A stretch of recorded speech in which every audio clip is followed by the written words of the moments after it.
தாராவின் வேதான் நூல்கள் என்ற தலைப்பிலே சில விஷயங்களை பார்க்கலாம். தாரா ஷோகோ சிறந்த சமஸ்கிருத அறிஞர். 50 உபநிஷந்துகளின் பாரசீக மொழிபெயர்ப்பாக செருல் அஸ்ரார் என்ற நூலை வெளியிட்டார். இந்த வேதத்தின் கலைச்சொற்களும் தத்துவத்திற்கு ஈடான சூஃபி தத்துவ கலைச்சொற்களின் தொகுப்பான மஜ்மூஉல் பஹ்ரைன் என்ற நூலை எழுதியவரும் தாரா ஷோகோ ஆவார். இந்த சமய கொள்கைகளை பாபாலால் தாரா ஷோகோ இருவருக்கும் இடையே நடக்கும் சம்பாஷணைகளை பாபாவுடன் சொற்போர் என்ற நூலாகவும், அதர்வேதத்தின் பாரசீக மொழியாக்கம் சகீனத்துல் அவுலியா, அவுலியாக்களின் ஞான குருநாதர்களின் வரலாறு, இரு சமுத்திரங்களின் இணைப்பு ஆகிய நூல்களையும் தாரா ஷோகோ எழுதினார். தாராவின் சிந்தனை சிறகடித்து பறந்தது. குறிப்பிட்ட சமய எல்லைக்குள்ளது நிற்கவில்லை. வேதங்களால் மன அமைதி. காஷ்மீரில் இருந்தபோது சூஃபி முல்லா ஷா பின் சிஷ்யராகிய சூஃபியத்தை பற்றி நிறைய படித்திருந்தார். தாரா ஷோகோ அதில் அவருக்கு பலன் ஒன்றும் இல்லாமல் போய்விட்டது. அவர் தேடி திரிந்து மன அமைதி அதனால் அவருக்கு அளிக்க முடியவில்லை. வேதங்களையும் உபநிஷத்துக்களையும் படித்த போதுதான் அந்த மன அமைதி கிடைத்தது என்று தாரா நம்பினார். முகமது சகி முசையீது கான் என்ற வரலாற்று ஆசிரியர் 40 ஆண்டுகள் முகலாய ராஜ்ய பேரவையில் பங்கு கொண்டவர். அரசாங்க பேரேடுகளை பார்த்திடும் வாய்ப்பு பெற்ற இவர் எழுதிய மஆசீரே ஆலம்கீரி என்ற நூலிலிருந்துதான் இந்த விவரங்கள் நமக்கு கிடைக்கப்பெற்றிருக்கிறது. இந்திய வரலாற்றை 7 பாகங்களாக தொகுத்த எலியட் டவுசன் இரட்டையர்கள் தங்களது நூலில் 7வது பாகத்தில் 179வது பக்கத்தில் இதனை தெரிவித்திருக்கிறார்கள். கல்கத்தாவில் இருந்து 1942 ஆண்டு வெளிவந்த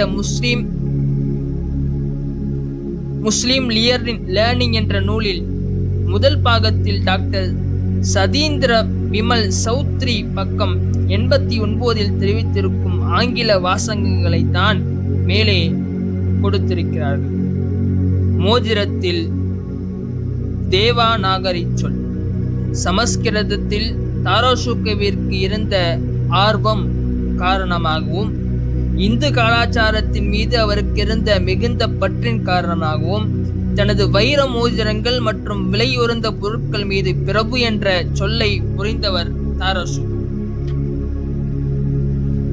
இந்தி எழுத்துக்களில் தேவநாகிரி இந்து கடவுளை குறித்திடும் பிரபு என்ற சொல்லை தனது வைர மோதிரத்தில் பதித்து அணிந்து கொண்டவர் தாரா ஷோகோ. ஓவிய தொகுப்பில் இந்து மத கருத்துக்கள். தாரா ஷோகோவின் ஓவிய தொகுப்பில் இந்து மத கருத்துக்கள், இந்து மத துறவிகள் பற்றிய விவரங்கள் இடம்பெற்றிருந்தன. இதனை அலிகார் முஸ்லிம் பல்கலைக்கழக பேராசிரியர் டாக்டர் சாம் பிரகாஷ் வர்மா தான் எழுதிய முகலாயர் கால ஓவியர்களும் அவர்களது பணிகளும் என்ற நூலில் பக்கம் 6 தெரிவித்துள்ளார். இதோ அவர் சொல்லியிருக்கும் வாசகங்கள். The album of Shahjahan's eldest son, Dara Shoko, he was survived.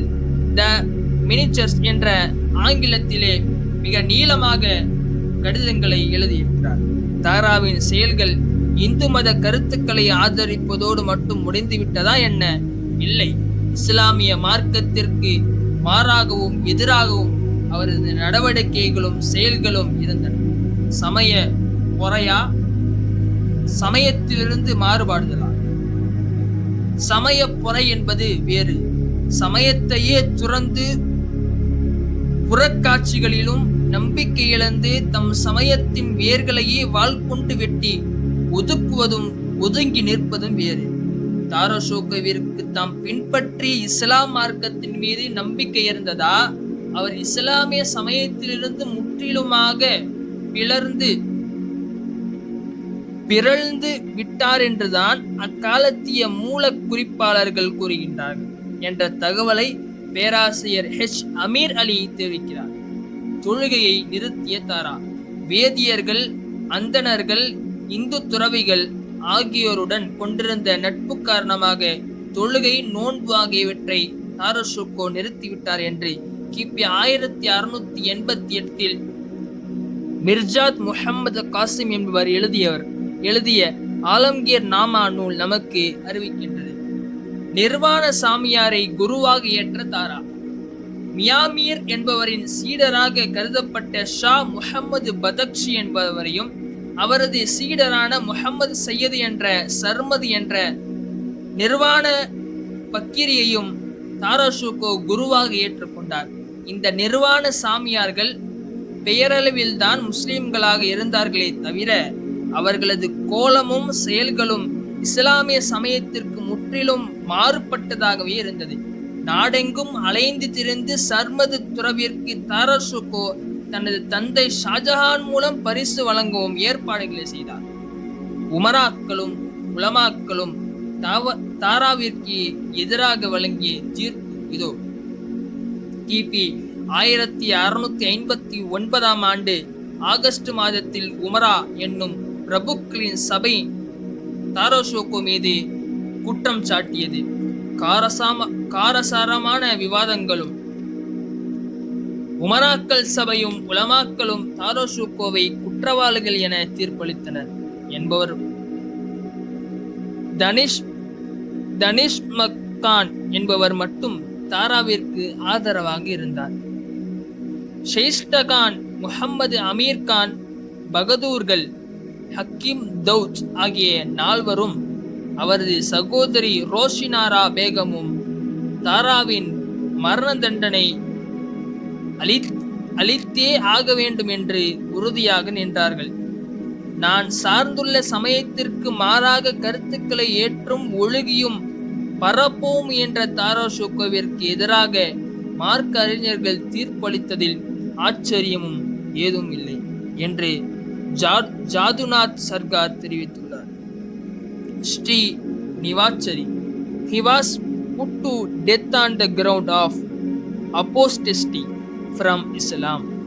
இஸ்லாத்திற்கு விரோதமாக அவரது கொள்கைகள் இருந்ததால் தாராஷுகோ கொல்லப்பட்டார் என்று A History of India நூலில் அண்ணாமலை பல்கலைக்கழக வரலாற்றுத்துறை பேராசிரியர் CS ஸ்ரீ வாச்சரி பக்கம் 213 தெரிவித்திருக்கிறார்.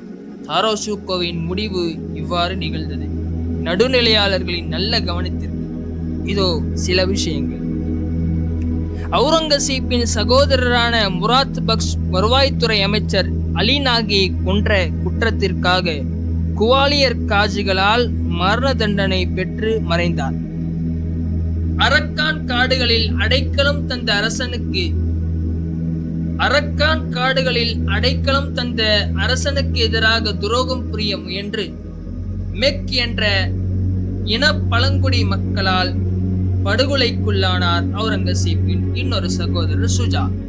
இஸ்லாமிய மார்க்க விரோதி என்று உமராக்கள் உலமாக்கள் சபையால் தண்டிக்கப்பட்டு மரணத்தை தழுவியவர் தாராஷுகோ.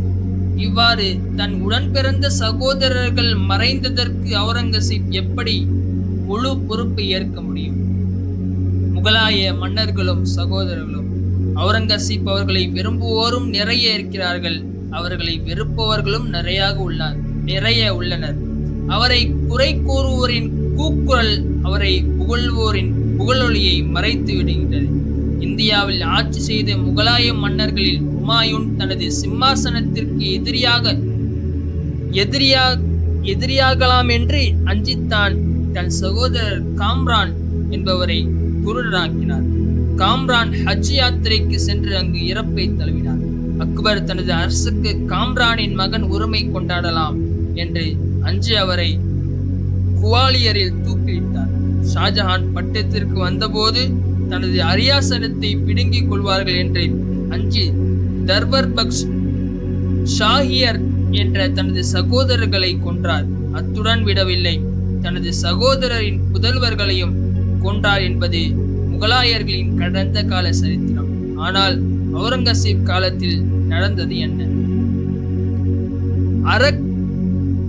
அரக்காணியர்களால் கொல்லப்பட்ட சுஜா பல ஆண்டுகளுக்கு முன் நடந்த கொலைக்கு தண்டனையாக கொலை செய்யப்பட்ட முராத் பக்ஷ் உமராக்கள் சபையால் தண்டிக்கப்பட்டுள்ள மரணித்த தாரா.